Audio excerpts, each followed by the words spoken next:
Picture Rome in 509 BCE. The air in the forum is thick with heat and the smell of blood.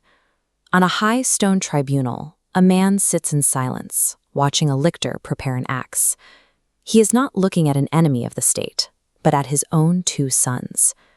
History textbooks frame this as the ultimate act of patriotism. We are told that by witnessing the execution of his children, this man proved that the law is more important than family. This is Lucius Junius Brutus. As the founder of the Roman Republic, he is revered for his cold resolve, a leader who supposedly saved the future of Rome by destroying his own bloodline. This myth became the ideological foundation of Western governance. It taught us that for a system to survive, leaders must be willing to sacrifice everything to preserve an abstract set of principles. But look past the romanticized myth, and the logic falls apart. This was not a moment of justice. It was a catastrophic strategic suicide. By executing his only heirs, Brutus destroyed the very continuity a new state needs to survive. He left behind a power vacuum that forced Rome into a system of dual consuls who spent 5 centuries fighting one another, leading to a total institutional collapse and eventual despotism. Imagine if Brutus had the imagination to weaponize his son's treason instead of simply ending it. Sparing them would have preserved his biological and political capital.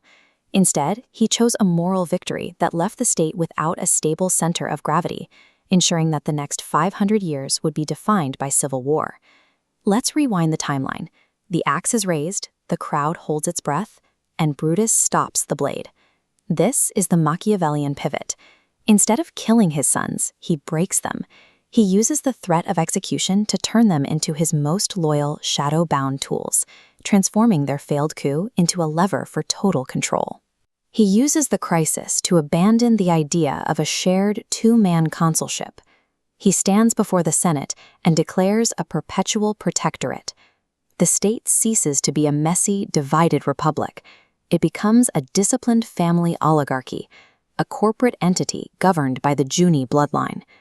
This choice trades the chaotic friction of democracy for a stable generational succession of power. The geopolitical impact is immediate. Without the constant internal friction between the rich and the poor that plagued the real republic, a unified Rome turns its full military focus outward centuries earlier. Carthage is wiped from the map before it can ever threaten the Mediterranean. The name Hannibal is never spoken. The Punic Wars never happen. Julius Caesar is never born into a power vacuum because the vacuum doesn't exist. The Juni dynasty holds the throne with a grip too tight for any military dictator to break. This stability removes the greatest barrier to Roman engineering: short-term thinking. In our world, the first steam engine, the Aeoli pile, was a toy. In this world, a dynasty with a 100-year plan sees a way to move legions faster than horses. A Roman state not relying on stagnant slave labor scales this technology into industrial power.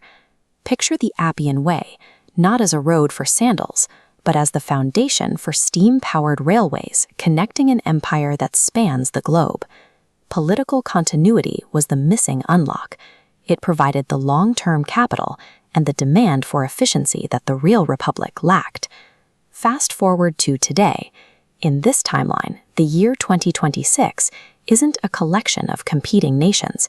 It is a global pax junia. Latin is the only tongue spoken from London to Tokyo. The world is governed not by faith, but by a rationalist cult of the state. The cities are massive neoclassical megalopolises, forests of white marble and steel skyscrapers, branded with the symbols of the Junii. You aren't a citizen with rights. You are a client of the global Roman conglomerate, with your status determined by your utility to the administration. This world is managed by a senate of algorithms, a digital hegemony that ensures perfect order across every continent. It is a world of total peace and technological supremacy, bought with the complete surrender of the individual. But that world doesn't exist. Brutus chose the axe, and that future was buried in the dirt of the Forum. Brutus believed that by sacrificing his sons, he was saving the idea of the Republic. In reality, he established a precedent where the institution took precedence over the human life required to sustain it.